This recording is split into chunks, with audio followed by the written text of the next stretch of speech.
ಗೆಲ್ಲೋದಿಕ್ಕೆ ಬೇಕಿದ್ದದ್ದು ಕೇವಲ 3 ರನ್. ಒಂದು ಕಡೆ ಸಂಪೂರ್ಣ ಸೆಟ್ಲ್ ಆಗಿದ್ದ ಕ್ಯಾಪ್ಟನ್ ಋತುರಾಜ್ ಗಾಯಕ್ವಾಡ್ ಬ್ಯಾಟಿಂಗ್ ಮಾಡ್ತಿದ್ರು. ಆ 3 ರನ್ ಗಳಿಸಲು ಅಜಿಂಕ್ಯ ರಹಾನೆ, ಸಮೀರ್ ರಿಜ್ವಿ, ರವೀಂದ್ರ ಜಡೇಜಾರಂತಹ ಬ್ಯಾಟ್ಸ್ಮನ್ಗಳಿದ್ರು. ಒಂದೇ ಒಂದು ಎಸೆತ ಎದುರಿಸಿದ್ರು ಬ್ಯಾಟಿಂಗ್ ಮತ್ತೆ ಋತುರಾಜ್ ಗಾಯಕ್ವಾಡ್ಗೆ ಸಿಗ್ತಾ ಇತ್ತು. ಗೆಲುವು ಆರಾಮಾಗಿ ಸಿಎಸ್ಕೆ ಪಾಲಾಗ್ತಿತ್ತು. ಹಾಗಿದ್ರು ಮಹೇಂದ್ರ ಸಿಂಗ್ ಧೋನಿ ಬ್ಯಾಟಿಂಗ್ಗೆ ಬಂದ್ರು. ಕ್ರೀಸ್ಗಿಳಿದ ಧೋನಿಯೇನು 6 ಹೊಡೆಯೋ ಹುಮ್ಮಸ್ಸನ್ನಾಗ್ಲಿ ಬೌಂಡ್ರಿ ಬಾರಿಸುವ ಆತುರವನ್ನಾಗ್ಲಿ ತೋರ್ಲಿಲ್ಲ. ಹಾಗಿದ್ರು ಆ 3 ರನ್ಗಾಗಿ ಧೋನಿ ಬ್ಯಾಟಿಂಗ್ಗೆ ಇಳಿದಿದ್ದೇಕೆ? ಇಷ್ಟಕ್ಕೂ ಸಿಎಸ್ಕೆ ತಂಡದಲ್ಲಿ ಲೆಕ್ಕಕ್ಕಷ್ಟೇ ಋತುರಾಜ್ ಗಾಯಕ್ವಾಡ್ ನಾಯಕರಾಗಿದ್ದಾರೆ ಎಂಬ ಬಗ್ಗೆ ಹೇಳ್ತೇನೆ. ನಾನು ಶಾಂತ. ಕ್ರಿಕೆಟ್ನ ಇಂಟ್ರೆಸ್ಟಿಂಗ್ ಸುದ್ದಿಗಳನ್ನು ನಿಮ್ಮ ಮುಂದಿಡುವ ಸುದ್ದಿಯಾನದ ಸಬ್ಸ್ಕ್ರೈಬರ್ ಆಗೋದಿಕ್ಕೆ ಮರಿಬೇಡಿ. ಚೆನ್ನೈನ ಚಪಾಕ್ಗೆ ಕಾಲಿಡ್ತಾ ಇದ್ದಂತೆ ಸಿಎಸ್ಕೆ ಮತ್ತೆ ಗೆಲುವಿನ ಟ್ರ್ಯಾಕ್ಗೆ ಮರಳಿದೆ. ತವರಿನ ಪಂದ್ಯ ಎನ್ನುವುದು ಸಿಎಸ್ಕೆ ಪಾಲಿಗೆ ತವರು ಮನೆಯ ಉಡುಗೊರೆ ರೀತಿಯಲ್ಲೇ ಇರುತ್ತೆ. ಅಷ್ಟರ ಮಟ್ಟಿಗೆ ಚೆನ್ನೈನಲ್ಲಿ ಯೆಲ್ಲೋ ಬಾಯ್ಸ್ ಮೇಲುಗೈ ಹೊಂದಿದ್ದಾರೆ. ಆರ್ಸಿಬಿ ಹಾಗೂ ಡಿಸಿ ವಿರುದ್ಧ ಅಬ್ಬರಿಸಿದ್ದ ಕೆಕೆಆರ್ ಚೆನ್ನೈನಲ್ಲಿ ಮಾತ್ರ ಬಾಲ ಮುದುರಿಕೊಂಡಿತ್ತು. ಸುನಿಲ್ ನರೇನ್ ಎಂದಿನಂತೆ ಅಬ್ಬರಿಸಲು ಹೋದ್ರೂ ಕೂಡ ಜಾಸ್ತಿ ಹೊತ್ತು ನಿಲ್ಲಲೇ ಇಲ್ಲ. ಯುವ ಬ್ಯಾಟ್ಸ್ಮನ್ ಅಂಗಕ್ರಿಶ್ ರಘುವಂಶಿ ಕೂಡ ಬ್ಯಾಟಿಂಗ್ಗೆ ವೇಗ ಕೊಡಲು ಪ್ರಯತ್ನಿಸಿದ್ರು ಕೂಡ ರವೀಂದ್ರ ಜಡೇಜಾ ಮೋಡಿಗೆ ಬಲಿಯಾದ್ರು. ತುಂಬಾ ಲೆಕ್ಕಾಚಾರದಿಂದ ಸಿಎಸ್ಕೆ ಬೌಲಿಂಗ್ ಚೇಂಜ್ ಮಾಡ್ತಾ ಹೋಗಿತ್ತು. ಆರ್ಸಿಬಿ ಅಂತಹ ತಂಡದಲ್ಲಾದ್ರೆ ತುಷಾರ್ ದೇಶಪಾಂಡೆ ಇನ್ನೂ ಕೂಡ ಬೆಂಚ್ ಕಾಯಿಸ್ತಾ ಕೂರ್ಬೇಕಿತ್ತು. ಆದರೆ ಸಿಎಸ್ಕೆಯಲ್ಲಿ ತುಷಾರ್ ದೇಶಪಾಂಡೆ ಅಂತಹ ಆಟಗಾರನ ಮೇಲೆ ವಿಶೇಷ ನಂಬಿಕೆ ಇಟ್ಟು ಆಡಿಸ್ತಿದ್ದಾರೆ. ಇದಕ್ಕೆ ತುಷಾರ್ ಕೂಡ ಬೌಲಿಂಗ್ ಮೂಲಕ ಕೊಡುಗೆ ನೀಡುತ್ತಿದ್ದಾರೆ. ಮೊದಲ ಪಂದ್ಯದಲ್ಲಿ ಆರ್ಸಿಬಿ ಎದುರು ತುಷಾರ್ ದೇಶಪಾಂಡೆ ಚೆನ್ನಾಗಿಯೇ ಹೊಡೆಸಿಕೊಂಡಿದ್ರು. ಆದರೆ ತುಷಾರ್ ಈಗ ಮತ್ತೆ ಚೆನ್ನಾಗಿಯೇ ಬೌಲಿಂಗ್ ಮಾಡಿ ಎದುರಾಳಿ ಬ್ಯಾಟ್ಸ್ಮನ್ಗಳನ್ನು ಕಟ್ಟಿ ಹಾಕ್ತಿದ್ದಾರೆ. ಕೆಕೆಆರ್ ವಿರುದ್ಧ 3 ವಿಕೆಟ್ ಕಬಳಿಸಿ ಟೀಮ್ ತನ್ನ ಮೇಲಿಟ್ಟ ನಂಬಿಕೆಯನ್ನ ಉಳಿಸಿಕೊಂಡಿದ್ದಾರೆ. ಇನ್ನು ರವೀಂದ್ರ ಜಡೇಜಾ ಕೇವಲ 18 ರನ್ ಕೊಟ್ಟು 3 ವಿಕೆಟ್ ಪಡೆದಿದ್ದರಿಂದ ಕೆಕೆಆರ್ ದೊಡ್ಡ ಮೊತ್ತ ದಾಖಲಿಸುವಲ್ಲಿ ವಿಫಲವಾಯಿತು.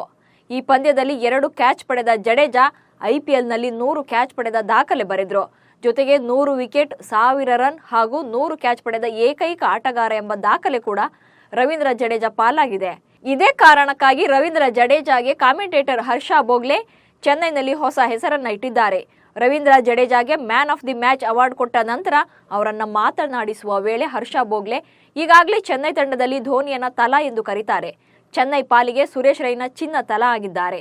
ಹೀಗಾಗಿ ರವೀಂದ್ರ ಜಡೇಜಾರನ್ನ ಕ್ರಿಕೆಟ್ ತಳಪತಿ ಎಂದು ಕರೆಯಬಹುದಾ ಎಂದು ಚೆನ್ನೈ ತಂಡದ ಫ್ಯಾನ್ಸ್ಗೆ ಪ್ರಶ್ನಿಸಿದ್ದಾರೆ. ಈ ಮೂಲಕ ಚೆನ್ನೈ ಫ್ಯಾನ್ಸ್ ಕ್ರಿಕೆಟ್ ತಳಪತಿ ಎಂಬ ಬಿರುದನ್ನ ಜಡ್ಡುಗೆ ಕೊಡೋದ್ರ ಬಗ್ಗೆ ವೆರಿಫೈ ಮಾಡಬಹುದು ಎಂದು ಸಲಹೆ ನೀಡಿದ್ದಾರೆ. ಇಷ್ಟಾಗ್ತಾ ಇದ್ದಂತೆ ಎಕ್ಸ್ನಲ್ಲಿ ಕ್ರಿಕೆಟ್ ತಳಪತಿ ಎಂದು ಟ್ರೆಂಡಿಂಗ್ ಶುರುವಾಗಿದೆ. ಈ ಮೂಲಕ ಹರ್ಷ ಬೋಗ್ಲೆ ಇಟ್ಟ ಹೆಸರನ್ನ ಚೆನ್ನೈ ಫ್ಯಾನ್ಸ್ ಖುಷಿಯಿಂದಲೇ ಒಪ್ಪಿಕೊಂಡಿದ್ದಾರೆ. ಕ್ರಿಕೆಟ್ ತಳಪತಿ ಎಂದು ರವೀಂದ್ರ ಜಡೇಜಾರನ್ನ ಕರೆದು ಖುಷಿ ಪಡ್ತಿದ್ದಾರೆ. ಹೀಗೆ ಒಂದ್ ಕಡೆ ಚೆನ್ನೈ ಫ್ಯಾನ್ಸ್ಗೆ ಕ್ರಿಕೆಟ್ನಲ್ಲೂ ತಳಪತಿ ಸಿಕ್ಕಿದ್ದಾರೆ. ಆದರೆ ಅದಕ್ಕಿಂತ ಹೆಚ್ಚು ಚೆನ್ನೈ ಫ್ಯಾನ್ಸ್ ಸೆಲೆಬ್ರೇಟ್ ಮಾಡಿದ್ದು ತಲಾ ಬ್ಯಾಟಿಂಗ್ ಅನ್ನ. ಕೆಕೆಆರ್ ವಿರುದ್ಧದ ಪಂದ್ಯದಲ್ಲಿ ಚೆನ್ನೈ ಗೆಲ್ಲಲು ಕೇವಲ 3 ರನ್ ಬೇಕಿದ್ದಾಗ ಶಿವಮ್ ದುಬೆ ವಿಕೆಟ್ ಒಪ್ಪಿಸಿದ್ರು. ಆ 3 ರನ್ಗಾಗಿ ಯಾರು ಬ್ಯಾಟಿಂಗ್ಗೆ ಬರಬಹುದು ಎಂಬ ಬಗ್ಗೆ ಫ್ಯಾನ್ಸ್ ಕಾತರದಿಂದ ಕಾಯ್ತಾ ಇದ್ರು.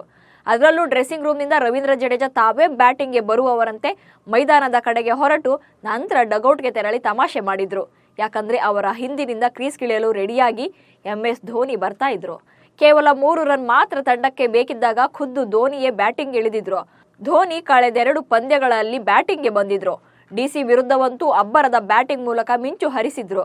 ಆದರೆ ಕಳೆದ 2 ಪಂದ್ಯಗಳು ಚೆನ್ನೈನಲ್ಲಿ ನಡೆದಿರಲಿಲ್ಲ. ಹೀಗಾಗಿ ಚೆನ್ನೈ ಫ್ಯಾನ್ಸ್ ಅನ್ನ ಖುಷಿ ಪಡಿಸಲು ಧೋನಿ ಕ್ರೀಸ್ಗೆ ಇಳಿದಿದ್ರು. ಅದರಲ್ಲೂ ಮೊದಲ ಎಸೆತದಲ್ಲೇ ಬೌಂಡ್ರಿ ಬಾರಿಸುವ ಅವಕಾಶವಿದ್ರೂ ಕೂಡ ಧೋನಿ ಮಾತ್ರ ಅರ್ಜೆಂಟ್ ಮಾಡಲೇ ಇಲ್ಲ. ಜಸ್ಟ್ ಡಿಫೆನ್ಸ್ ಆಡಿ ಋತುರಾಜ್ಗೆ ಬ್ಯಾಟಿಂಗ್ ಕೊಟ್ಟರು. ಋತುರಾಜ್ ಕೂಡ ಬೌಂಡ್ರಿ ಹೊಡೆಯುವ ಅವಕಾಶವನ್ನ ಬಳಸಿಕೊಳ್ಳದೆ ಜಸ್ಟ್ ಸಿಂಗಲ್ ರನ್ ತಗೊಂಡು ಧೋನಿಗೆ ಮತ್ತೆ ಸ್ಟ್ರೈಕ್ ರೇಟ್ ಬಿಟ್ಟು ಕೊಟ್ರು. ಆಗ ಸ್ಟೇಡಿಯಂನಲ್ಲಿ ಧೋನಿ ಧೋನಿ ಎಂಬ ಅಬ್ಬರ ಬಿಟ್ರೆ ಬೇರೇನು ಕೇಳಿಸ್ತಾನೆ ಇರಲಿಲ್ಲ. ಇದರ ನಡುವೆ ಧೋನಿ 1 ಬಾಲ್ ಡಿಫೆನ್ಸ್ ಮಾಡಿ ನಂತರ ಸಿಂಗಲ್ ರನ್ ತಗೊಂಡ್ರು. ಗೆಲ್ಲೋದಿಕ್ಕೆ ಕೇವಲ ಒಂದೇ 1 ರನ್ ಬೇಕಿದ್ದರಿಂದ ಋತುರಾಜ್ ಬೌಂಡ್ರಿ ಬಾರಿಸುವ ಮೂಲಕ ಚೆನ್ನೈಗೆ ಗೆಲುವು ತಂದು ಕೊಟ್ರು.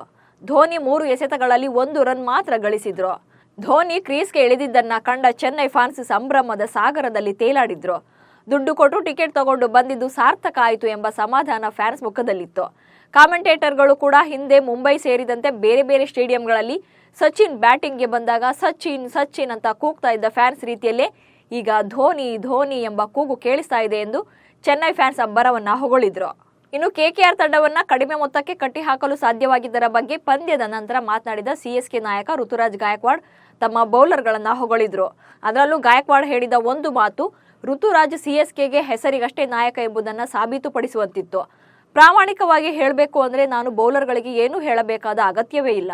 ಈ ಟೀಮ್ ಹೇಗಿದೆ ಅಂದರೆ ಪ್ರತಿಯೊಬ್ಬ ಆಟಗಾರನಿಗೂ ಅವನ ಜವಾಬ್ದಾರಿಯ ಬಗ್ಗೆ ಮೊದಲೇ ತಿಳಿದಿರುತ್ತದೆ. ಬೌಲರ್ಗಳು ತಾವೇನು ಮಾಡಬೇಕು ಎಂಬುದನ್ನು ಮೊದಲೇ ತಿಳಿದುಕೊಂಡಿರುತ್ತಾರೆ ಎಂದು ವಿವರಿಸಿದ್ರು. ಈ ಮೂಲಕ ಧೋನಿ ಸಿಎಸ್ಕೆ ತಂಡವನ್ನ ಹೇಗೆ ತಯಾರು ಮಾಡಿಟ್ಟಿದ್ದಾರೆ ಎಂಬುದನ್ನು ಋತುರಾಜ್ ಗಾಯಕ್ವಾಡ್ ಪರೋಕ್ಷವಾಗಿ ವಿವರಿಸಿದ್ದಾರೆ. ಈಗಲೂ ಫೀಲ್ಡ್ ಸೆಟ್ ಮಾಡುವ ವಿಚಾರಕ್ಕೆ ಬಂದಾಗ ಚೆನ್ನೈ ಟೀಮ್ನಲ್ಲಿ ಬಹುತೇಕ ನಿರ್ಧಾರ ಧೋನಿಯೇ ತೆಗೆದುಕೊಳ್ತಾರೆ. ಇದರಿಂದಾಗಿ ಋತುರಾಜ್ ಟಾಸ್ಗೆ ಹೋಗೋದಿಕ್ಕೆ ಮತ್ತು ಮ್ಯಾಚ್ ಮುಗಿದ ಮೇಲೆ ಮಾತಾಡೋದಿಕ್ಕಷ್ಟೇ ಕ್ಯಾಪ್ಟನ್ ಎನ್ನುವಂತಾಗಿದೆ. ಹಾಗಿದ್ರೂ ಕೆಕೆಆರ್ ವಿರುದ್ಧ ಉತ್ತಮ ಬ್ಯಾಟಿಂಗ್ ಮಾಡುವ ಮೂಲಕ ಋತುರಾಜ್ ಗಾಯಕ್ವಾಡ್ ಮತ್ತೆ ಲಯ ಕಂಡುಕೊಂಡಿರುವುದು ಸಿಎಸ್ಕೆಗೆ ಒಳ್ಳೆಯ ಸುದ್ದಿ. ಆದರೆ ಎದುರಾಳಿ ತಂಡಗಳಿಗೆ ಇದಕ್ಕಿಂತ ಕೆಟ್ಟ ಸುದ್ದಿ ಬೇರೇನು ಇರೋದಕ್ಕೆ ಸಾಧ್ಯವೇ ಇಲ್ಲ. ಒಟ್ನಲ್ಲಿ ಸಿಎಸ್ಕೆ ಮತ್ತೊಂದು ಬಾರಿ ಚಾಂಪಿಯನ್ ಆಗುವ ಗುರಿ ಇಟ್ಟುಕೊಂಡೇ ಆಡ್ತಿರುವುದು ಸೀಸನ್ ಆರಂಭದಲ್ಲೇ ಗೋಚರಿಸ್ತಾ ಇದೆ. ಏನೇ ಆದರೂ ಧೋನಿ ಆಟ ನೋಡಿದ ಅಭಿಮಾನಿಗಳಂತೂ ಥ್ರಿಲ್ ಆಗಿರೋದಂತೂ ಸುಳ್ಳಲ್ಲ. ನಮಸ್ಕಾರ.